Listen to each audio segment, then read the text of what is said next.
I'm good, mate. I'm good. How you doing, man? I know it's probably a very busy day of media, isn't it? Yeah, well, it's been a busy week. I've been doing media since bloody last week. Bloody hell. Awesome, man. That's crazy, man. I'm just gonna have a quick snack, yeah? Yeah, man, so good. Oh, Jaffa, don't say Jaffa cakes. I had to bust out the Jaffa cakes, man, for this one. I know you're a big fan, man. Yeah, Right before we get into the serious talk of fighting, what is with Jaffa cakes, man? What is with that? You know what? I think it came from when I was a kid. I was a naughty kid, and Yeah. I used to have to be sent to they had detention or basically a naughty class or something like that in school. And the guy used to, my mum knew I loved Jaffa cakes, so she'd give me a little pack. And then a guy used to try and make me behave by giving me another pack of Jaffa cakes. And he said, if you go in class and you focus, and I thought it was only 20 minutes or something class I had to do, and you focus, then you can get rewarded. He literally said it something like that. And then I just ate them throughout my whole childhood. And then as I started to fight, I was like, after I win a fight, after I've done weight cutting, I eat Jaffa cakes. And I've just done that the whole time. And I've just loved them. I've never got sick of them. I could eat a 30 pack every single day. And just, Jeez. I just love them, man. They're banging. Yeah, I love Jaffa cakes, but it's 30 a day. That would be a bit much for me. It's funny. It's like your teacher did a rat experiment on you. My teacher must have done something because I literally thought about it all the time when everyone kept asking me these questions. And I was like, the first time I ate Jaffa cakes was probably when I was, I don't know, 2, 3. I'm really young. I've eaten Jaffa cakes my whole entire life since I've seen them in them little boat packets. They don't do them in them one like that. Yeah, man. I think me and you got the same problem, man. We see a huge packet of crisps or chocolate and we can just cane it in one sitting. That's me, man. When I'm dieting in this phase, I can't have it in the house. I'm like, yo, I said my missus, because she goes on a diet the same time I go on a diet. You know what I mean? Yeah. It'd be structured like that. Makes sense, man. Makes sense. But moving on, man. Look, you've got a huge fight coming up, quarterfinals in the Oktagon Tip Sport Game Changer against Mateusz Lagierski on June the 8th at Eden Stadium. Now, it's a big one. It's tipped to be the 4th biggest European MMA show of all time, with 28,000 in attendance at Eden Stadium. Now, is it business as usual, or is it a little bit more added pressure? Are you feeling the pressure a little bit more? No added pressure. It's more, but I can't wait to go out there and perform in front of all these fans, to perform from start, middle, and end. If you've seen any of my fights, I'm not one of them guys that just walk straight to the cage. I come out with a lightsaber or a theatrical performance before I go and fight. And then I have something planned after fights and stuff. And obviously I have something planned in the middle of a fight. You never can script that out, because when he zigs, you sometimes zag. And I said I would knock Siraj out in 3 minutes and 33 seconds, 48 seconds. So, it is what it is. And so I'm looking forward to performing in front of 28,000 fans and really give them a treat and unleash the force. Yeah, I mean, even going back to that last fight, there was obviously a lot of pressure. You had Razor Mad Dog kind of, headbutting you before the actual fight even started. And that's a guy that, put it this way, man, he's a bit of a scary guy outside of fighting, man, from what I've heard. So you've got that going in. You've had to deal with that pressure, and you still got an insane KO. What kind of, how did that help in terms of your mentality going forward? I'm sure that's made you stronger, no? Well, there's something that happened there.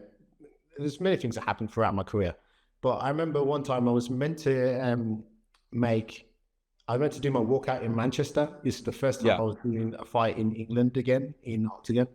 And I had all my Jedi outfit. I had Kylo Ren set from top to bottom, ready to go. And I'm talking quite literally 2-3 minutes before I'm about to make the walk. I'm standing backstage, by the way, and it's cold. It's like November or something like that. November the 4th. Yeah, cold. And all of a sudden they go, stop. You can't go out in your Jedi clothes. I was like, what? I was like, why? They're like, no, we have to do the pre-fight check here, so that means you can't wear it. I'm like, What? Something to do with the arena, some rule with the arena, stupid. So I had to get undressed, and then I had to stand there for 20 minutes extra because you had Jake Crickenden and Paul Smith chatting forever inside the cage. I'm fighting next. So they're chatting for 20 minutes to the audience, and I'm freezing cold. And I go in there. I get to the cage and I'm locked in. I'm focused. I go out there, unleash the force and manic. The shot hits him in the nuts and he finds a way out. But one more thing my coach said to me, he says, look, that would have shook a lot of fighters. That would have, that would took you off people's A game and stuff like that. But not me. Doesn't matter what pressures you put on top of me. Doesn't matter how deep you try to dig me into the ground. I will always keep climbing. I'll always keep coming forward. My heart is too strong. My focus is too focused. The force is too strong within me, and I can never be deterred. If I'm focusing on something, if I want something, I will achieve it, no matter how long it takes. So it's just a testimony to my mind. I'm strong already, and going in front of 28,000 fans, adding more pressure on top, or adding Reza trying to attack me. I'm just like, I'm going to knock out your boy. I'm going to settle it inside the cage, and then I want you next. But yeah, absolutely. For me, he's too scared. Yeah, definitely, man. And he's undefeated in the octagon as well. Taking someone out like that, that's going to be a huge feather in your cap, isn't it? Yeah, 100%. Taking out Lagierski is exactly what I want. I want to be able to fight these high-profile fights. I'm looking to go all the way to the top and be pound for pound great. So I have to take out champions. I have to take out other people that are destined to be the greatest, So if he's one of them touted guys to be the champion and I take him out, then you have to put me in that list. Yeah, there's some killers, absolute murderers in this tournament. I've seen other tournaments in MMA where you're like, it's kind of centered around one guy. Do you know what I mean? Like, you kind of have set matches and, it's almost like the promotion want the main guy to win. And I've seen this. I'm not going to bait up, but yeah, like I've seen that a few times. And the winner that you might potentially face, so you might face the winner of Keita versus Bogdanovic. Is there any preference on who you'd like to win in terms of an exciting matchup, or not any preference at all? Well, in terms of exciting matchup, of course I want Keita. Keita's their champion. He was champion at featherweight and champion at lightweight. Like, come on, I take him out, then I take out Paradis. I take out Lagierski. I took out Siraj. I take out Lagierski. I take out Keita. I take out Paradis. I already know I'm the best, but that on paper will show me that I'm the best. Definitely, man. It'd be undeniable. 100%. Undeniable. Definitely, man. So moving forward, if you win the 80,000, it's a guaranteed 80,000 if you win the quarterfinals. Is there any silly purchases that you'd kind of make? I know you're a big F1 fan. Team Lewis has switched over to Ferrari. Would you put some money towards a nice Ferrari, or would you get a lightsaber? Ferrari or a lightsaber? What? I mean, hey, shout out to my lightsaber companies. You gotta be sending me some lightsabers, man. So I'll be spending my money in Ferrari. You better be sending these lightsabers. I'm the Jedi, so I should not be paying for no lightsaber. You're giving me some lightsabers. Yeah, exactly. Let's go. Yeah, but what would be if you had to pick Ferrari or the lightsaber? I know it's a difficult one, man. So I'll pick the Ferrari. A real lightsaber. Let's go fantasy. A real lightsaber or a Ferrari? Oh, a real lightsaber? A real lightsaber? Yeah. Damn. Yeah. A real lightsaber, man. One of those things, they're deadly. Do you know what? Then just to chop a Ferrari in half, like. I already call myself a real Jedi, but imagine to have a real lightsaber. Them things are deadly. I seen one guy make it on YouTube where it's like a flake, it comes out some mad. I've seen that, man. And he has like a backpack on, bro. The thing is not real. Cuts through anything. It's probably the most useless thing you'll have in your life unless you want to murder somebody. I know, right? Yeah. Yeah. It'd be so cool to look at though, right? Absolutely pointless, man. Absolutely pointless. But moving forward, you train at Team Renegade. You're training with the UK legend and Leon Edwards. Huge kind of experience and learning that you're getting off Leon assumptively. What is the biggest lesson that you've learned training with Leon over the last few years? The biggest lesson I've learned over the last few years would be especially from Leon, is just that you just need to show up. You get me? Consistency is the key. You know what I mean? Like, he's a constant professional, and no matter what odds or no matter what situation he's placed in, he accepts every single fight. He shows up and prepares for everybody exactly the same. Like, and I'm talking like 100% effort. He just lives like a professional fighter. Do you know what I mean? And so that dedication there, it definitely rubs off to everybody. Everybody comes in focused and everyone's dedicated. Obviously we have laughs and jokes, and you know, we're all boys and treat each other like family and stuff like that. But when it comes down to hard work, there's no stone left unturned. We cover every single aspect of MMA. We don't just stick as a striker. We don't just stick as a grappler. We don't just stick as somebody that's looking for KOs and stuff like that. We're constantly using our brains, and we're really strategically trying to dictate how the fight goes and stuff like that. We proper grow our IQ with MMA, and that's something that's rubbed off from Leon. You know, obviously it comes with the culture as well. Our coaching system is top notch, and shout out to Dave Lavelle, #1 strategist. You know, like he breaks down fights like this and gives you the keys to victory. And if that way don't go, then there's another way, and there's another way, there's another way. Before you know it, you're like a mastermind in there, you know? So that's one thing I would say. If I had to now hit the nail on the head, he'd just be, you know, constant professional. Yeah. I got to ask as well, because I just thought of this now. So Ian Garry was at Team Renegade for a little bit. You mentioned the culture. You know, you guys got a specific culture. You got certain disciplines that you tend to stick to. What was it with Ian Garry that kind of really fit with that culture, if you're allowed to speak on that? Yeah, I guess obviously for the culture and stuff like that in the gym it's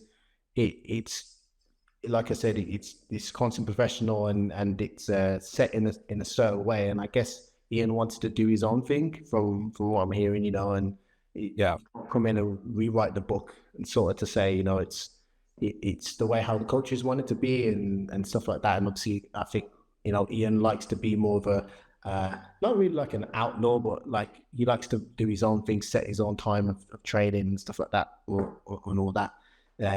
So I think that's probably why it just didn't work out really for him. Fair enough, man. Fair enough.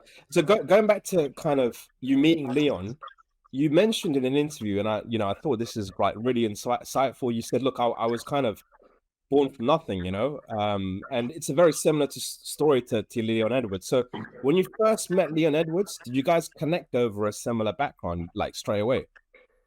Kind of, because it was never really spoken about. It was just I seen something with, like, I was inspired by Leon. I was just a boy in Wolverhampton, and I was looking for an idol in a way, you know, and looking for where's my team, you know, sort of vibe. And I was just in Wolverhampton, training with a bunch of lads down in Dark Circle Martial Arts. Shout out to them. I think they're still going. And then when I discovered that Leon was just down the road, a stone throws away in Birmingham, I was like, oh man, he's just about to get signed to the UFC. He was Ballet champion at the time, and he's at this place called UTC. All the killers there, like Yannick Bahati, very scary guy still to this day. He was there tearing up people, and I thought, yo, I have to get myself down there. And you know, one fight I had, and I rolled in the gym, and I was like, yo, can I train here with the pros? Yeah. And they were just like, yeah, come. Turned up to the second, absolutely battered. Just kept turning up. And, you know, one thing led to another, and got many accolades already. And being a game changer, textbook game changer champion will be another big accolade I'll be adding soon. Yeah, 100%, man. Looking forward to it, man, for sure. Just gonna ask you some kind of, fun questions outside of fighting, because I'm sure you're getting tons of questions in relation to fighting, but you've got a lot of interests, like your early age, ice skating, BMX, ice hockey, karate. What made you stick to MMA specifically? Yeah, you know what? Before ADHD was a thing, I'd probably be one of them kids that were diagnosed with ADHD, right? It's just, Hey, hey, I just have to have something. Even now, like, if you take me away, I have to have like, you have to have this mandatory week off training after a fight. You know, I don't always agree with it, but it is what it is. Coach wants to look after you. And in that week, I'm telling you, I'm going crazy. I'm ripping the walls out. I'm like, what? How can I do it? I need to burn this energy. Ever since I've been a kid, I've always just had this endless, boundless energy about me. And so that led me to a lot of things that I enjoyed. You know, I just tried loads of things. I breakdance. Professionally, I was in the professional breakdancing crew.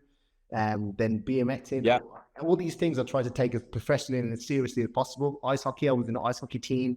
I was begging my mom to send me to Canada so I could train and try out for the Calgary Flames.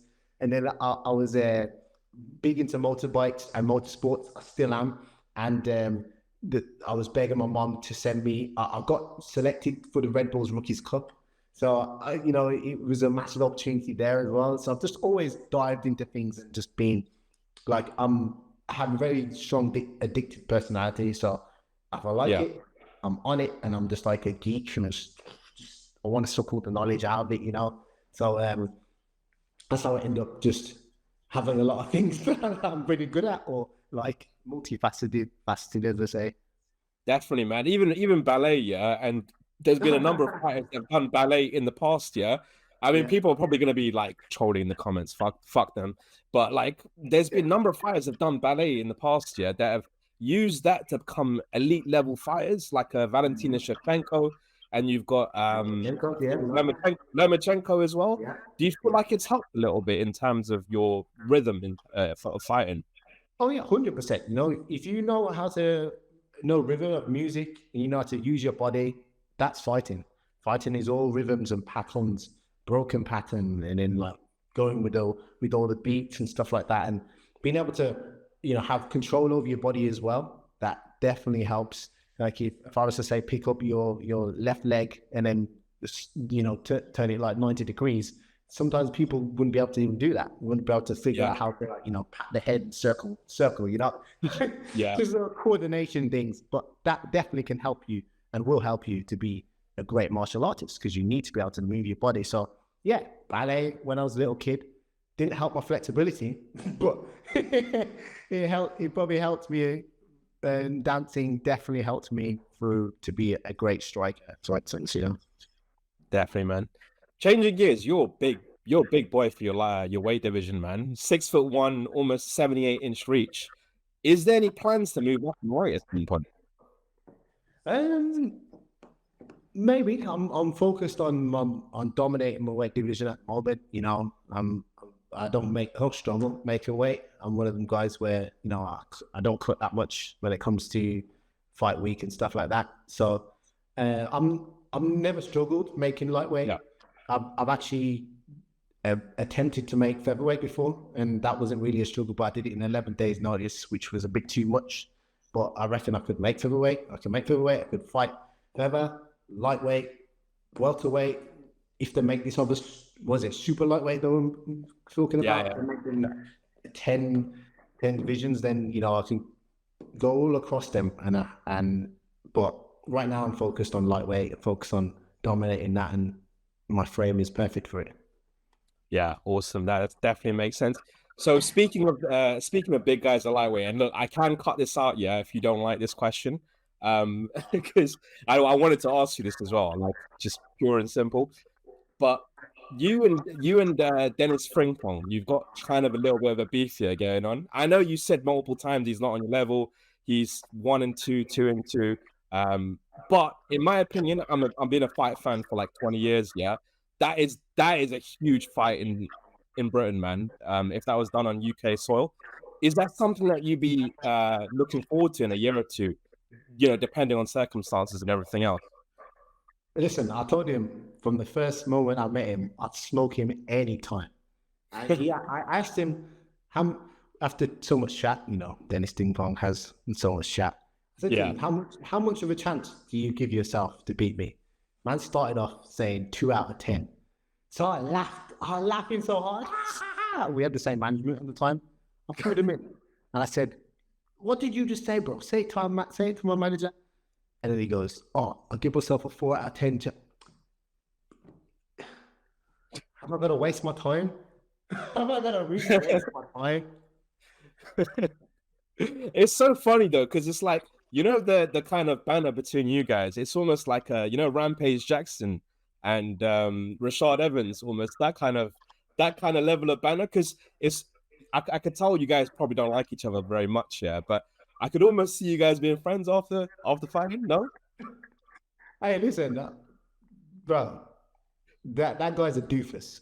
He's a big doofus. But I've always said, what he's doing, he's trying to like grow himself and use his words to grow himself and all that. Fair play, whatever. Go do your things. I've gave him his instructions, what he needs to do, and if he does that, then who knows? Yeah. Hey, if you want to see a quick massacre, you're done now. If you bet on Frimpong, you're gonna lose all your money, bro. Hey, that's a message to Denis right there, then, yeah, because he's definitely gonna be watching this. I told him many times. He knows all my opinions about the fights and how many times I've said, cool, but it is what it is. And it's organic as well. It doesn't feel forced. It's like an organic beef, man, that's happening. And it's like, bro, as a promoter, I'll be like, yeah, we're gonna make this fight at some point, man. Jesus. Probably the promoters are looking like, yo, we don't want to murder him off. Do you know what I mean? Like, we're going to protect him and make some money out of him first. You know what I mean? Because man, I'll go there, smoke Frimpong, then what? Game changer, baby. Champion, baby. World champ. That's what we're talking. World championship level class. You know what I mean? Not no backyard bush fighting. Come on, man. World championship level fighting. Let's stay focused. Definitely, man. It's crazy, man. I find it so strange that any fighter could dislike you, man. You're so nice, Akonne. Thank you, man. I appreciate that. But the whole of Czech does not like me at the moment. And I'm looking forward to 28,000 dues. Let's go. The dark side will be unleashed. 100%, man. 100%. So final question, man, before we head off out of here, Akonne, yeah? What message would you like... what message would you like to give to your fans of your fight against Lagierski on June the 8th? Listen, all my young Padawans, thank you so much for your constant support. I know the force is strong with you and the force is strong with me. The force will be unleashed. Lagierski is going down. Lightsaber straight through chin. Awesome, man. Any final predictions of how? Listen, if he come in, I heard my man said he's going to come in and try and knock me out. He's going to try and come in kamikaze. You know, it's that self-destruct. Do you know what I mean? Come running in. You see what happened to the guy that's got what 3-4 times the amount of skill than you on the feet. Yeah, bro. Do yourself a favor. Shoot for the legs, bro. Shoot as much as you can. And when I stuff every single one of your shots, then you'll get finished. Round 1. Awesome, man. Actually, there's one final question. Where do you see yourself in 5 years' time, yeah, in Oktagon? 5 years' time, I see myself as a champion by the end of this year. And then, you know, the future's bright. Future's, yeah, I see in 5 years' time, I'll be down as one of the pound-for-pound greatest. 100%, man. I can't wait to see the journey, Akonne, man. And this will be one of many interviews, man. And one day, we'll do an in-person interview, and I'll give you some Jaffa cakes. Let's go. Man. 100%, bro. Well, thank you so much, Akonne. Look, you were awesome, man. Thank you for coming on the show. But look, the final word goes to you. Shout out whoever you'd like to shout out. Plug any sponsors that you'd like to. Go for it, Akonne, man. It's your spotlight. Hey, man, I'm short and sweet, but a shout out to yourself. Thank you for having me on the podcast. And also, if anyone wants to tune in and follow me, it's just Akonne Wanliss across all my social medias. And may the force be with you. Oh, yeah. Thanks, man.